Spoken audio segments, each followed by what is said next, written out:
मोहम्मद बिन कासिम ने हिंदुस्तान को फतह किया, सिंध को फतह किया। सरकारी खजाने में 3% रुपया रखा, मस्जिद के लिए नहीं, मंदिर के लिए। किससे नया मंदिर बनाओ?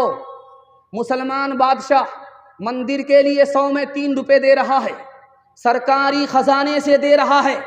नया मंदिर बनाओ और पुराने मंदिर की मरम्मत करो। इसी हिंदुस्तान का बादशाह गुजरा, बाबर, अपने बेटे को बुला करके नसीहत किया, अगर हिंदुओं से दोस्ती चाहते हो तो मंदिर की तरफ आंख उठा करके मत देखना, तोड़ने की बात तो दूर की है, आंख उठा करके भी मत देखना। अगर तुम मंदिर की तरफ गलत नजर उठाओगे तो तुम्हारी दोस्ती खत्म हो जाएगी। तीसरी मिसाल आपके सामने रखने के लिए जा रहा हूं। मंदिर का मतलब यह होता था 100 एकड़ जमीन की मालिक जगह। मस्जिद का मतलब होता था 100 एकड़ जागीर की जगह। टीपू सुल्तान ने यहां के गैर मुस्लिमों को कितना मंदिर दिया? 156 मंदिर दिया। मुसलमान बादशाह, मुसलमान नवाब होकर के यहां के गैर मुस्लिमों को कितना मंदिर दिया? 156 मंदिर दिया। औरंगजेब बादशाह के बारे में इलाहाबाद कोर्ट ने लिखा कि 1659 से लेकर के 1685 ईस्वी तक के बीच में औरंगजेब बादशाह ने जो गैर मुस्लिमों को मंदिर दिया है, उसमें एक मंदिर का नाम है महाकाली मंदिर, दूसरे मंदिर का नाम है बालाजी मंदिर, और तीसरे मंदिर का नाम है जैन मंदिर, और पांचवें मंदिर का नाम है कामाख्या मंदिर। गुरुद्वारा का नाम है गुरुद्वारा राम राय। औरंगजेब ने मंदिर तोड़ा तो मस्जिद नहीं बनाई, मंदिर तोड़ा तो मंदिर बना करके दिया।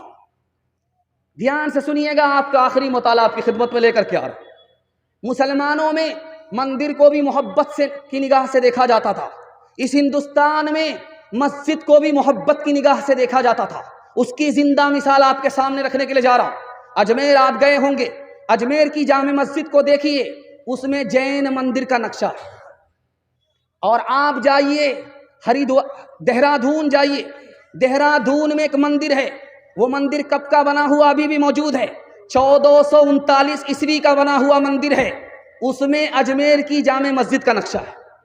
मुसलमान बनाता था मस्जिद मंदिर के नक्शे से, और गैर मुस्लिम बनाते थे मंदिर मुसलमान की मस्जिद के नक्शे से। इससे भी बड़े हैरत की बात आपको दिखाने के लिए जा रहा हूं। हिंदुस्तान में भाईचारे की मिसाल दिखाने के लिए जा रहा हूं। आप जो कब्र बनाते हैं तो मुर्दे का सर किधर होता है? उत्तर की तरफ होता है, और पैर उसका किधर होता है? दक्षिण की तरफ होता है। जब आप कप्तान पुल में जाएंगे देखने के लिए मरघट्टी में, तो लाश को जो रखा जाता है, गैर मुस्लिमों की लाश को जलाने के लिए जो रखा जाता है, उसका सर भी उत्तर की तरफ होता है, पैर दक्षिण की तरफ होता है। दूसरी मिसाल आपके सामने रखने के लिए जा रहा हूं, बहुत ध्यान से इसको सुनिएगा। आप देखेंगे 80% हिंदुस्तान के मंदिर को देखिए, 80%, 100% मस्जिद को देखिए, उसका रुख किधर होता है? पश्चिम की तरफ होता है। मंदिर बना है, उसका रुख पश्चिम की तरफ है। मुसलमान की मस्जिद बनती है, क्यों? किबले रुख में बन रही है, इसलिए पश्चिम है। और गैर मुस्लिमों का 80% मंदिर किबले की तरफ है। इससे भी बड़ी हैरत की बात आपके सामने रखने के लिए जा रहा हूं। मुसलमान तवाफ करता है, जब 7 बार तवाफ करता है तब तवाफ मुकम्मल होता है। और गैर मुस्लिम के यहां जब निकाह होता है, जब तक 7 मरतबा चक्कर नहीं लगाया जाता, निकाह मुकम्मल नहीं होता।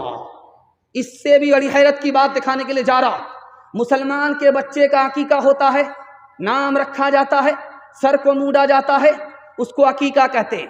गैर मुस्लिमों के यहां देखेंगे, उसका नाम रखा जाता है, सर के बाल को मूड़ा जाता है, उसको नामकरण संस्कार कहते हैं। देखिए हिंदू मुसलमान से कितना करीब, मुसलमान हिंदू से कितना करीब, कि मस्जिद का नक्शा है मंदिर के नक्शे से, और मंदिर बन रहा है मस्जिद के नक्शे से। मस्जिद को भी मोहब्बत की निगाह से देखा जाता था गैर मुस्लिमों की नज़रों से, और मंदिर को भी मोहब्बत की निगाह से देखा जाता था मुसलमान की नज़रों से। 2-3 मिसाल दे रहा हूं, सुनने के लिए मुकम्मल तैयार हैं? दोनों हाथ उठा दीजिए इंशाल्लाह। बिल्कुल जलसा आपका खत्म हो रहा, ध्यान से सुनिएगा। मुरारजी भाई देसाई इस हिंदुस्तान के वजीर आजम थे, सोमनाथ का मंदिर चलाते थे। तो देखा कि सोमनाथ यहाँ है, मस्जिद वहाँ, सोमनाथ का मंदिर यहाँ है, मस्जिद वहाँ है। मंदिर तो आबाद है, मस्जिद वीरान। मुसलमानों से खिताब किया, ओ मुसलमानों, ये सेकुलर मुल्क है, यहाँ मंदिर होगा तो मस्जिद भी होगी, मुसलमान होगा तो हिंदू भी होगा। मैं हाथ जोड़ करके आप लोगों से कहता हूँ, एक मौज़िन दे दो, एक इमाम दे दो। मैं नहीं चाहता कि मंदिर तो आबाद हो और अल्लाह का घर वीरान हो जाए। आखिरी मिसाल पर ख़त्म कर रहा हूँ। बाबरी मस्जिद टूट गई, सवाल हुआ अदालत में कि यहाँ पर मंदिर था, साबित हुआ मंदिर नहीं था। राम पैदा हुए, साबित नहीं हुआ। मस्जिद थी तो हाँ थी, इसको तोड़ दिया गया, हाँ तोड़ दिया गया, साबित हो गया। अक्षय ब्रह्मचारी कहते हैं हिंदुओं से, हिंदू भाई मुझे ये बताओ इंसाफ से, तुमने कहा कि वो राम मंदिर है, राम किस हस्ती का नाम है? उस हस्ती का नाम है जिन्होंने अपने भाई के लिए राट पाट छोड़ दिया। अगर तुम राम मंदिर का ऐलान करते हो तो क्या अपने छोटे भाई मुसलमान के लिए उसकी मस्जिद नहीं छोड़ सकते? राम के नाम पर सियासत करने वाले, राम का मजाक उड़ाने वाले। काम क्रोध और लोभ का मारा जगत न आया रास, जब जब राम ने सितम लिया तब तब पाया बनवास। काम क्रोध और लोभ का मारा जगत न आया रास, जब जब राम ने सितम लिया तब तब पाया बनवास। छोड़ के अपने महल तो महल जंगल जंगल फिरना, औरों के सुख चैन के खातिर हर संकट में घिरना। है यही राम के लेख की रेखा, आ गया अब विश्वास, जब जब राम ने सितम लिया तब तब पाया बनवास। दो तीन मिसाल आपके सामने आएगी, जलसा आपका खत्म हो जाएगा। सुनने के लिए तैयार है? दोनों हाथ जोश के साथ उठाइए। आप देखेंगे मुसलमान के घर में जब कौवा बोलता है, पूरब की छत में बोलता है, तो हमारी माँ बहन मुसलमान होकर के क्या कहती हैं कि इधर से दामाद आ रहा। अगर पश्चिम से बोले तो क्या कहते हैं? सनबाप आ रहे। इंसाफ से बताइए कि बाजार में 100 कौवे बोलते हैं, ये कहाँ तक सनबाप आते हैं? कितने दामाद आते हैं? ये असल में गैर मुस्लिमों के घर की चीज़ थी, मुसलमानों के घर में भी मशहूर है। एक दोहे में मशहूर ख्याल था गैर मुस्लिमों का, वो ख्याल मुसलमान के घर में भी पाया जा रहा है। मुसलमानों के घर से जाने का नाम ही नहीं ले रहा। इस्लाम पुराना हो गया लेकिन ये ख्याल नया है, दिखाने के लिए जा रहा हूं।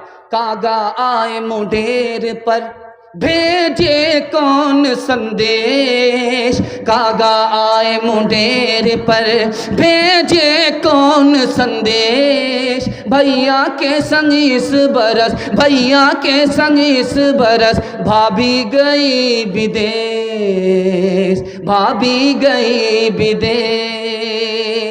दूसरी बात, हमारा मोटरसाइकिल जवान बहुत रफ्तार के साथ चला रहा था, कुत्ता ने रास्ता पास किया, कोई मसला नहीं, जैसे ही बिल्ली ने रास्ता काटा पेशाब रुक जाता, डिस्क ब्रेक मारता, 20 बार इधर थूक रहा, 20 बार उधर थूक रहा, जाने का नाम नहीं ले रहा। क्या मसला हुआ भाई? मसला यह है कि बिल्ली ने रास्ता काटा है, आगे खतरा होगा। गलत है, खतरा होगा अपने गुनाह की वजह से, खतरा कटेगा सदका की वजह से। कसूर अपना है, इल्ज़ाम किस पर डाल रहा है? बिल्ली पर डाल रहा है। यही ख्याल गैर मुस्लिमों का भी है। घर की जली बन में गई, बन में लागी आग, घर की जली बन में गई, बन में लागी आग। बन बेचारा क्या करे, बन बेचारा क्या करे, जो है हमारे भाग, जो है हमारे भाग। एक बात देखिएगा, बहुत मशहूर है, रात में अगर कुत्ता बोले और रोए तो लोग कहते हैं कि किसी चौधरी का विकेट गिरेगा। अल्लाह करे कि ये बला टल जाए, ऐसा चौधरी जो फूटी कौड़ी गरीबों को नहीं देता, अल्लाह करे ये मुसीबत टल जाए।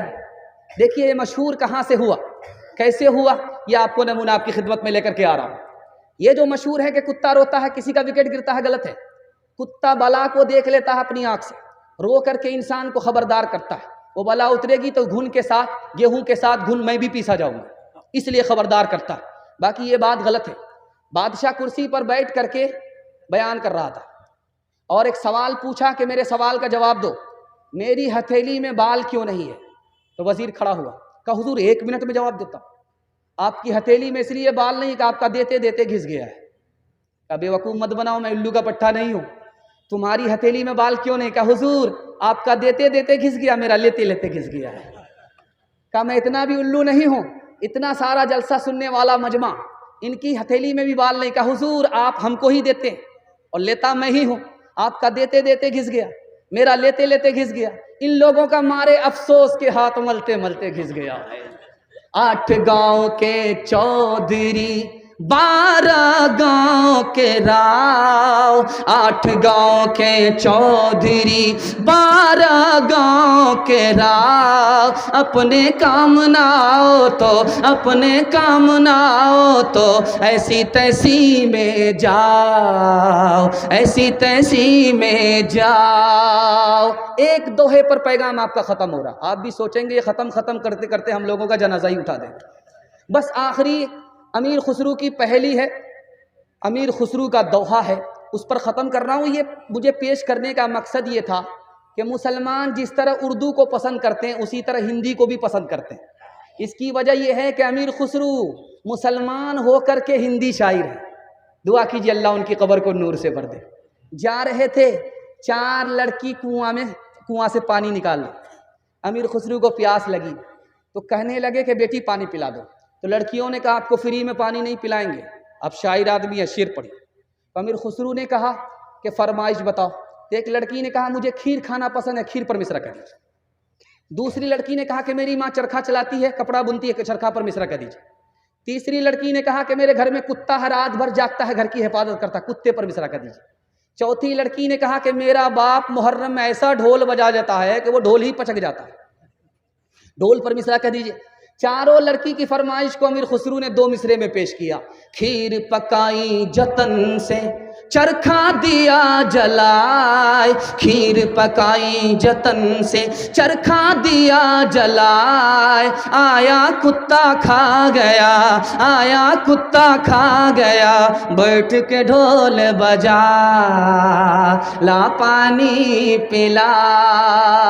इंसान की औलाद है इंसान बनेगा, मालिक ने हर इंसान को इंसान बनाया, हमने उसे हैवान और शैतान बनाया। कुदरत ने तो बख्शी थी हमें एक ही धरती, हमने कहीं भारत कहीं ईरान बनाया। जो तोड़ दे हर बंद वो तूफान बनेगा, इंसान की औलाद है इंसान बनेगा। नफरत जो सिखाए वो धर्म तेरा नहीं है, इंसान को जो रोंदे वो कदम तेरा नहीं है। कुरान ना हो जिसमें वो कागज नहीं तेरा, गीता ना हो जिसमें वो कलम तेरा नहीं है। तू अमन का और सुलह का अरमान बनेगा, इंसान की औलाद है इंसान बनेगा।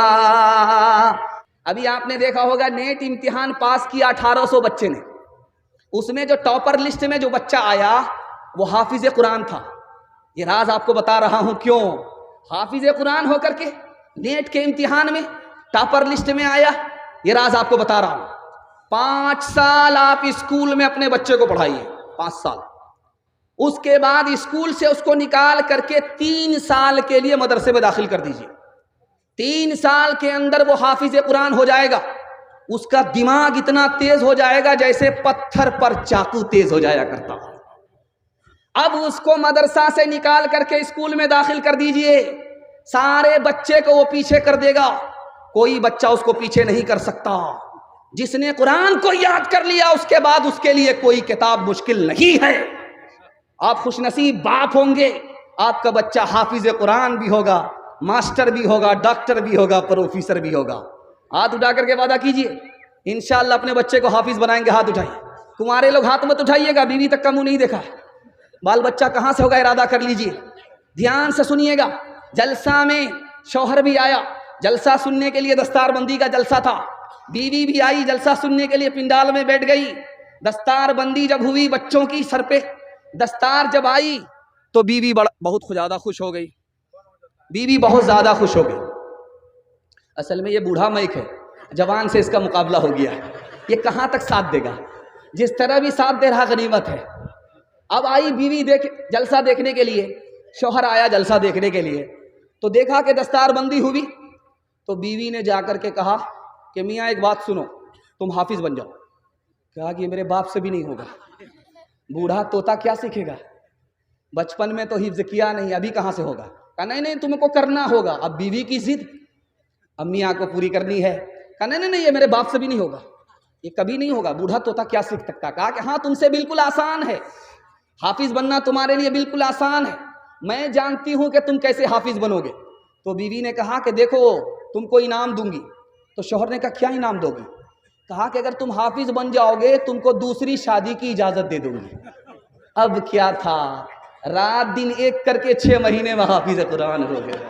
फज़ले फिर क्यों न हो मुमताज इस्लाम, दुनिया भर के मजहब में, वहाँ मजहब किताबों में,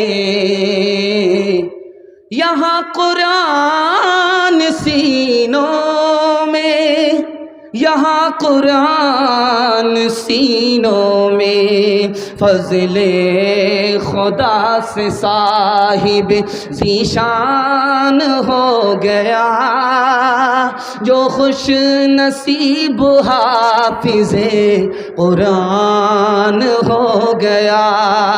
उसको जला सकेगी ना दोज़ख की आग भी, महफूज जिसके सीने में कुरान हो गया। वो वालिदैन हश्र के दिन होंगे ताजदार, जिनका दुलारा हाफिज़े कुरान हो गया।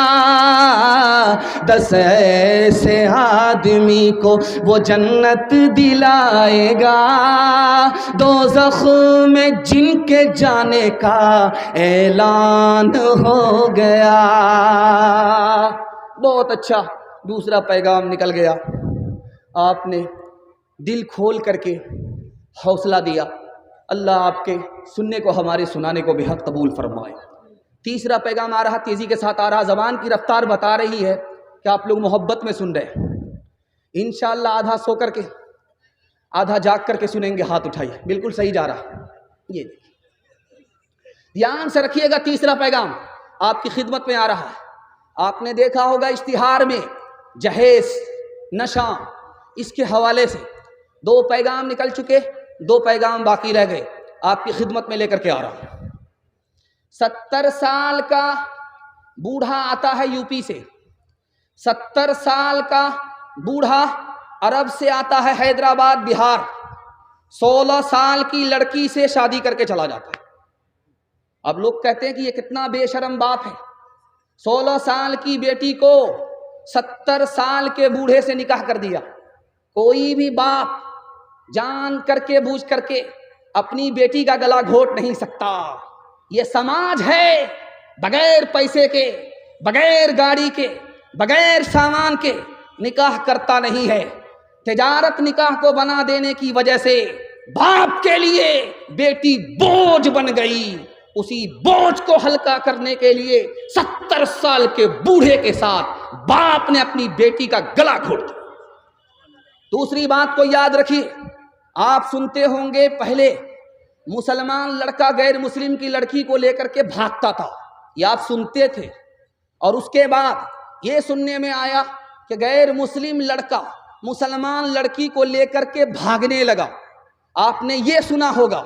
लेकिन अभी कुछ और हो रहा है, मुसलमान लड़की गैर मुस्लिम लड़के को लेकर के भाग रही है, 1000 की तादाद में नहीं, लाखों की तादाद। अब मैं इसकी वजह बताने के लिए जा रहा हूं, इसको जरा ध्यान से सुनिएगा। दुआ कीजिए खालिद सैफुल्लाह रहमानी दामत बरकातहुम के लिए, अल्लाह उनकी उम्र में बरकत अता फरमाए, इल्म में बरकत अता फरमाए। उन्होंने फरमाया कि भाग क्यों रही है? 3 वजह से भाग रही है। बाप को बेटी से कोई मतलब ही नहीं है, बेटी कहाँ से आ रही है, कहाँ जा रही है, कोई मतलब नहीं है बाप को। किससे बात कर रही है, कोई मतलब नहीं है। इसलिए सुने घर में बकरी सवासिल, बेटी की आबरू जा रही है, ईमान जा रहा है। दूसरी वजह जरा ध्यान से सुनिएगा, आंख बंद करके अररिया में जाकर के बेटी का दाखिला करा दिया। ये नहीं देखा कि ये लड़की का स्कूल है या लड़के का स्कूल है। आंख बंद करके ये बाप अपनी बेटी का उस स्कूल में दाखिला कराता है जिसमें लड़का भी पढ़ रहा है। अब इश्क और मोहब्बत का चक्कर हुआ, लड़की गैर मुस्लिम के साथ भागी, आबरू अलग गई, ईमान अलग गया। तीसरी बात को याद रखिए, ये लड़की क्यों भाग रही है? समाज ने लड़की को बोझ बना दिया। पहले ये सुनने में आता था जो शेख बिरादरी के लोग हैं यही लोग ज्यादा डिमांड करते हैं।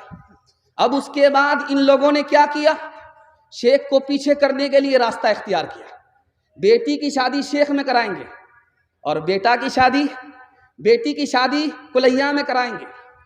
कुलैया बेटी है, कुलैया लड़का होगा। लेकिन जहां बेटा डॉक्टर बना, प्रोफेसर बना, तो अब कुलैया की बेटी उसके लिए लायक नहीं है। अब ये शेख की बेटी को तलाश करते। क्यों? ये बेईमान बाप जानता है नगद अलग मिलेगा, 4 चक्का अलग मिलेगा, माला माल हो जाएंगे। इस निकाह को तिजारत बनाने के नतीजे में लाखों लड़की गैर मुस्लिम के साथ भाग रही है। जिम्मेदार ये पूरा समाज है। तीसरी बात को याद रखिए, आप कान खोल करके इसको सुनिए। इसी हिंदुस्तान में लड़कियों को साल में कितनी बड़ी तादाद में मारा जाता है? 10 लाख की तादाद इस हिंदुस्तान में लड़कियों को मारा जा रहा है। यही वजह है कि लड़की घट रही है, लड़का बढ़ रहा है। और दूसरी मुल्क में देखिए, जर्मनी में 50 लाख औरत मर्द से ज़्यादा है, बरतानिया में 40 लाख औरत मर्द से ज़्यादा है, अमेरिका में 78 लाख औरत मर्द से ज़्यादा है, रूस में 70 लाख औरत मर्द से ज़्यादा है, पाकिस्तान में 1 करोड़ औरत मर्द से ज़्यादा है, और हिंदुस्तान में औरत कम है, मर्द ज़्यादा है। अगर ये औरत ख़त्म हो जाएगी तो कन्या बेटी के लिए कहाँ से लाओगे? आज जानते हैं क्यों मारा जा रहा है? बेटा आने दो, बरकत आ रही है, 1 दर्जन आ गया, ई कदर आ कदर, ई कदर आ कदर, ई कदर आ कदर, आने दो, बरकत आ रही है। जैसे ही एक बेटी आई, अब मना रहा, अल्लाह अल्लाह, बेटा दे दो, बेटा दे दो। दूसरी बेटी आ गई, तब बाप से, माँ से ज्यादा बाप परेशान है कि पिछले साल माँ ने पैदा किया, इस साल यही बाप पैदा करेगा। मामला क्या है? नीयत खराब है। बेटा आ रहा है, माल आएगा, बेटी आ रही है, माल जाएगा। मालदार रहेंगे, गरीब हो जाएंगे। बेटी पैदा हो रही है, बेटी की वजह से गरीब है, अमीर नहीं हो सकेंगे, नीयत में फतूर है। जानते हैं 10 लाख लड़कियों को मारा जा रहा, नसबंदी कराई जा रही है, ऑपरेशन कराया जा रहा। हम दो, हमारे दो, अगला बच्चा अभी नहीं, एक के बाद कभी नहीं, कम संतान सुखी किसान। मसला क्या है? आबादी नहीं है कि बेटी अगर बढ़ेगी तो मसला खराब हो जाएगा। आप तजर्बा करके हमको बताइए, सीने पर हाथ रख करके। मैं मेंबरे रसूल पर बैठा हुआ हूं, हज करने के बाद किसी आदमी को आपने गरीब होते हुए देखा है? नहीं देखा। 2 शादी करने वाले को आपने गरीब देखा है? नहीं देखा। मेरा तजर्बा, शेरशाहबादी कौम यहाँ मौजूद है, 33% लोग डबल शादी करते। नबी की सुन्नत है, हज करो मालदार हो जाओगे, शादी करो 1 से ज़्यादा मालदार हो जाओगे। गौर करके बताइए, शेरशाहबादी कौम बगल ही में रहती है। आप देखिए, जो 2 बीवी वाला है उनके बच्चे ज़्यादा हैं, और जिनके बच्चे ज़्यादा हैं उनको तरक्की ज़्यादा है। इतनी बड़ी पेटी लेकर के बैठते हैं उनके जलसे में, वो पेटी सारे के सारे लोग भर देते हैं उसको। हम लोग चिल्ला करके रह जाते हैं, हमको तरक्की नहीं। इस दौर में चाइना है, वहाँ आबादी ज़्यादा है, उसको सबसे ज़्यादा तरक्की है कि नहीं? आबादी मसला नहीं है। मसला क्या है, मैं आपको दिखाने के लिए जा रहा हूँ। बेटे से बाप ने पूछा, बाप से बेटे ने पूछा, अब्बा हुजूर आपने अपनी शादी में कितना पैसा खर्च किया था?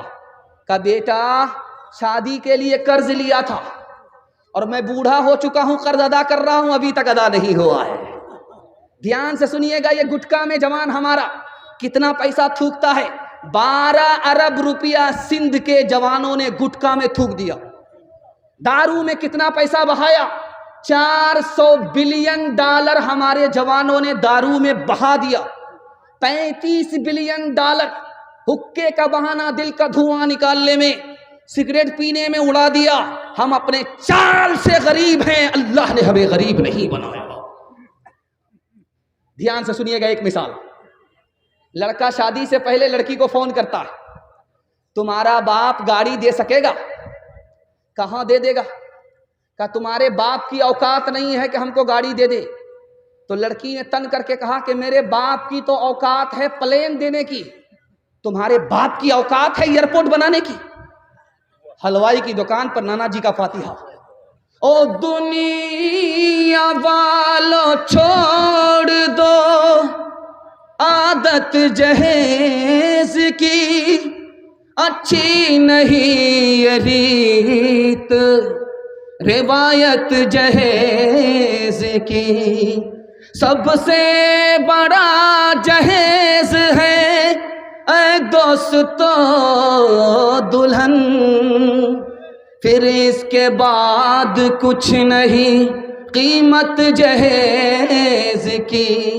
कहनों के उठते गरीब और बेटी, सामान मांगे 6-2-5 पेटी। कहनों के उठते गरीब और बेटी, सामान मांगे 6-2-5 पेटी।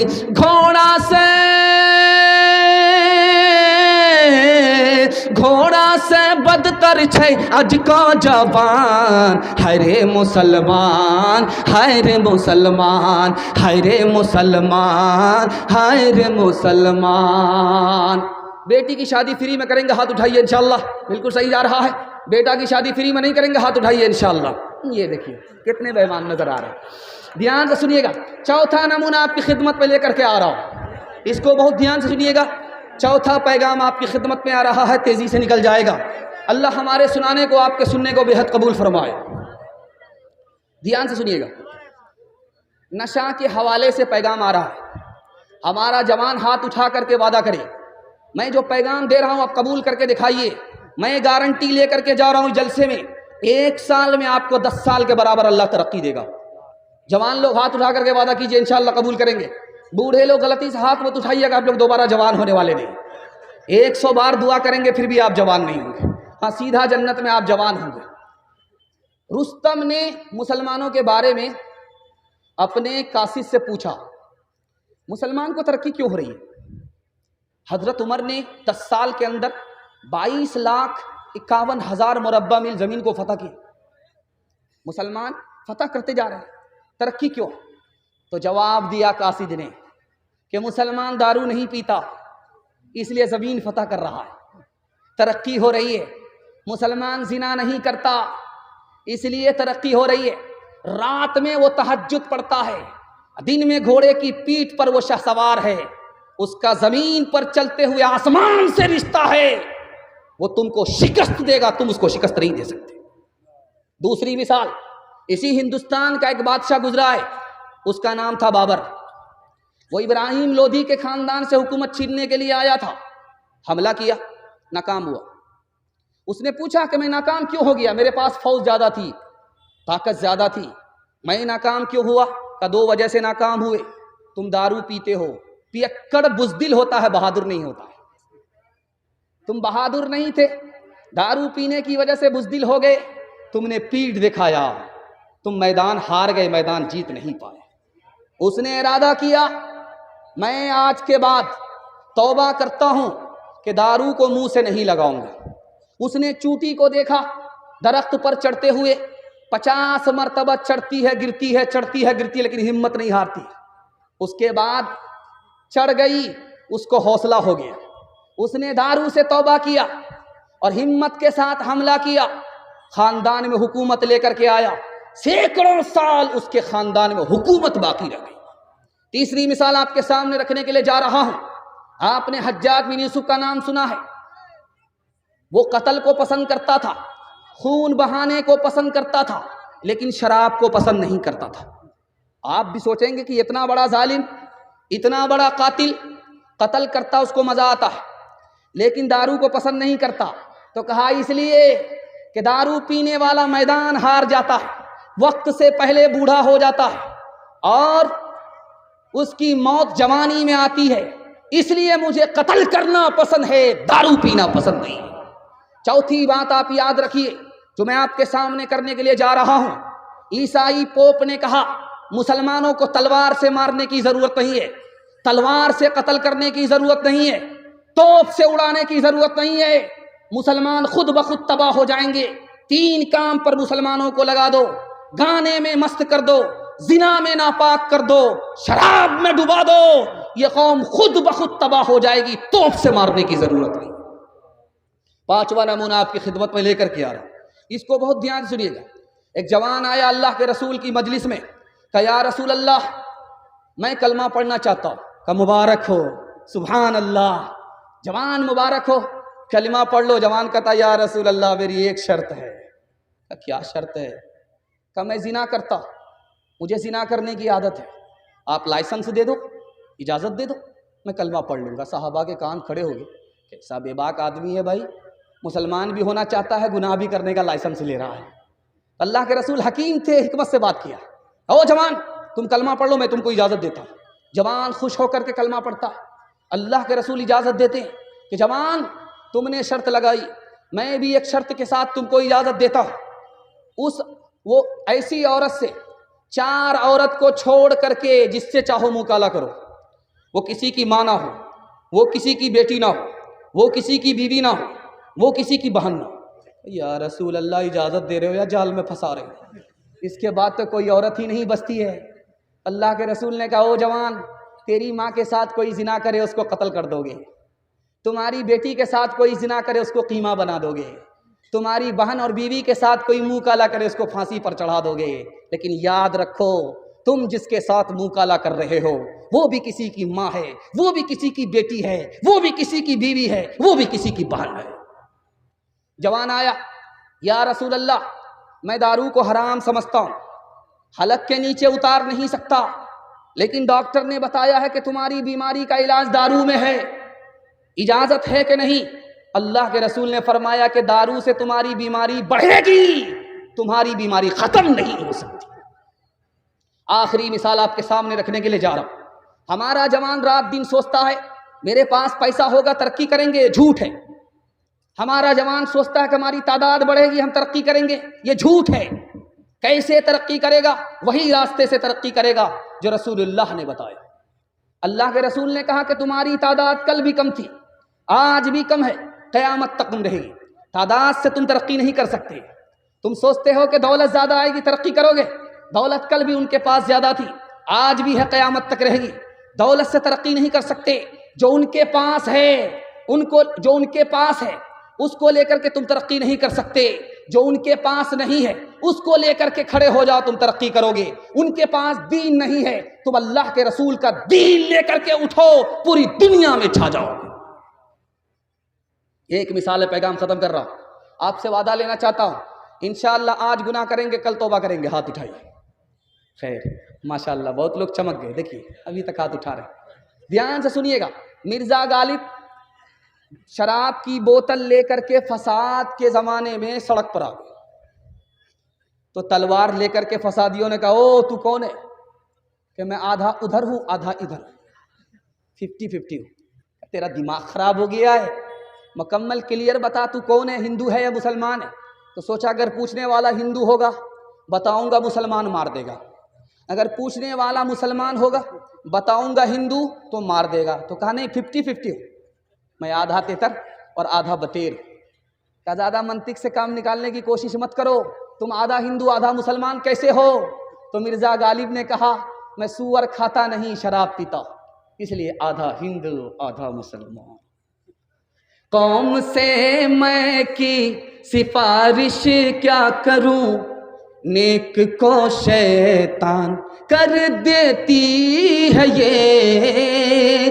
कौम से मैं की सिफारिश क्या करूं, नेक को शैतान कर देती है ये। कौम से मैं की सिफारिश क्या करूं, नेक को शैतान कर देती है। ये एक जौहर है फ़कत उसमें मुफीद, एक जौहर है फ़कत उसमें मुफीद, खुदकुशी आसान कर देती है ये। गिलासों में जो डूबे फिर न उभरे जिंदगानी में, हजारों बह गए इन बोतलों के बंद पानी में। न कर बर्बाद अपनी जिंदगी बोतल के दीवाने, वो काटेगा बुढ़ापे में जो बोता है जवानी में। ये दारू का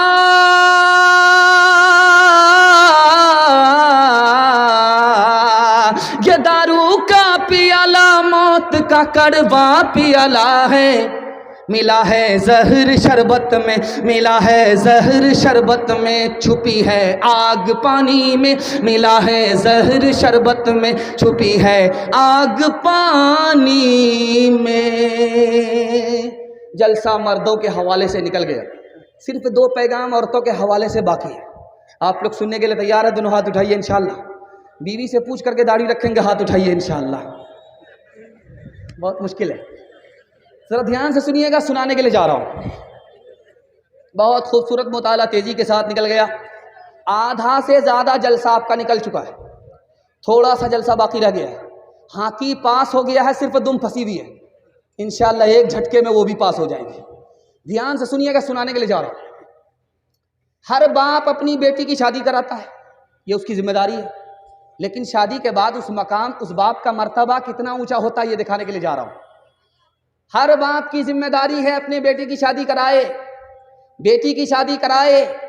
लेकिन जिस बाप ने अपनी बेटी की शादी कराई, अल्लाह के रसूल फरमाते हैं कि वो बाप खुदा के रसूल से इस तरह करीब हो जाता है जैसे ये एक उंगली दूसरी उंगली से करीब होती है। दूसरी मिसाल आपके सामने है। हर कुंवारी लड़की नमाज पढ़ती है, हर शादीशुदा लड़की नमाज पढ़ती है, लेकिन दोनों का फर्क दिखा रहा हूं। कुंवारी लड़की अगर नमाज पढ़े, एक नमाज का सवाब 10 नमाज मिलता है। लेकिन शादीशुदा लड़की जैसे ही नमाज पढ़े, एक नमाज का सवाब 21 नमाज मिला करता। तीसरी मिसाल आपके सामने आ रही है, ध्यान से सुनिएगा। शादी हुई, शादी के बाद पेट में हमल रह गया, हमल आ गया, पेट में बच्चा है। जैसे ही बच्चा मां के पेट में आया, अल्लाह ने उस औरत का रुतबा कितना ऊंचा कर दिया, पिछले गुनाह माफ कर दिए। जैसे ही उस बच्चे को महीना गुजर रहा है, वो बच्चे का वजन बढ़ रहा है। अब मां को चलते हुए भी नहीं बन रहा है, बैठते हुए भी नहीं बन रहा है, लेटते हुए भी तकलीफ है, करवट लेते हुए तकलीफ है। अब उस तकलीफ में मां ने आह निकाली, फरिश्ता नामे आमाल में तस्बीह का सवाब लिखता।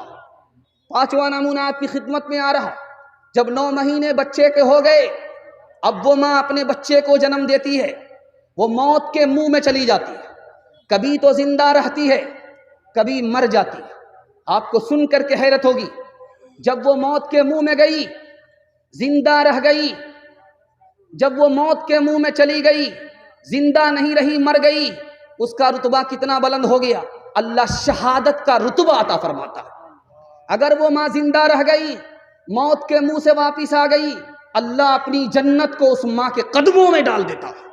सुन करके आपको हैरत होगी, वो बच्चा अभी मां के गोद में है, मां उसको अल्लाह सिखा रही है, रसूलुल्लाह सिखा रही है, हर लफ्ज पर सदके का सवाब मिल रहा है।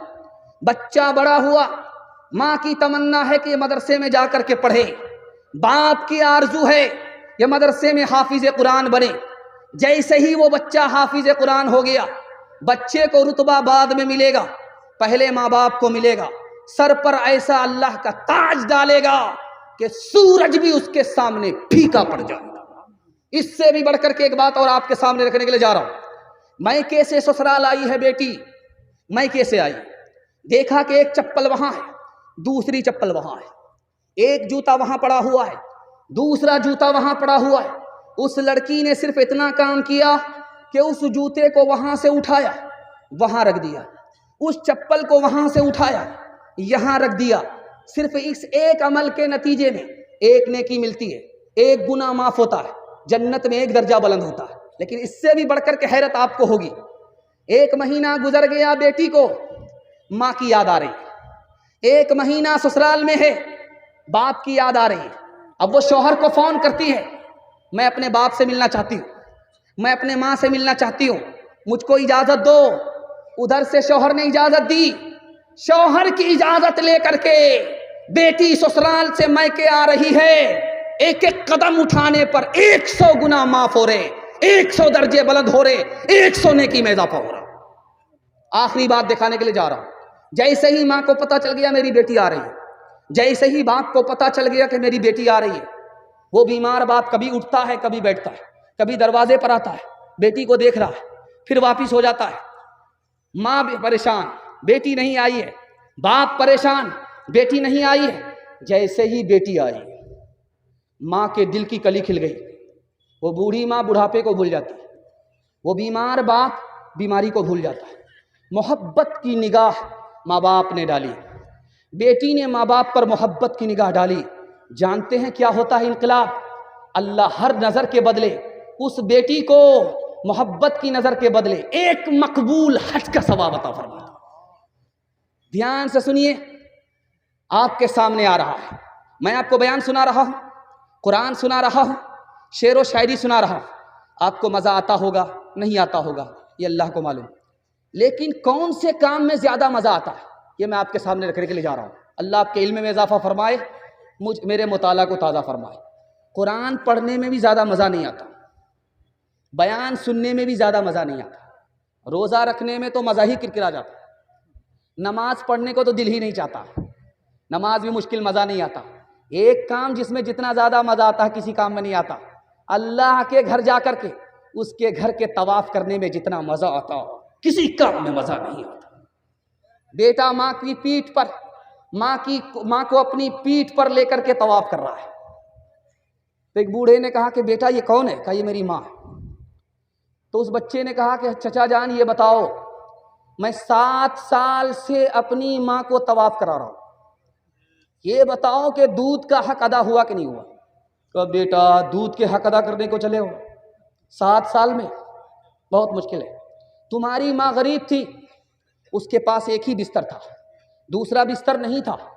तुमने रात में पेशाब कर दिया, तुमने रात में पखाना कर दिया, तुम्हारी माँ ने उठ करके तुम्हारे पखाने को साफ किया, तुम्हारे पेशाब को धोया, और उसके पास एक ही बिस्तर था, सर्दी का ज़माना था। उसी कच्चे बिस्तर में, गीले बिस्तर में तुम्हारी माँ सो गई, तुमको अपने पेट पर लेकर के पूरी रात गुजार दी। अभी तो उसे एक रात का हक अदा नहीं हुआ है, दूध का हक कहाँ से अदा कर सको?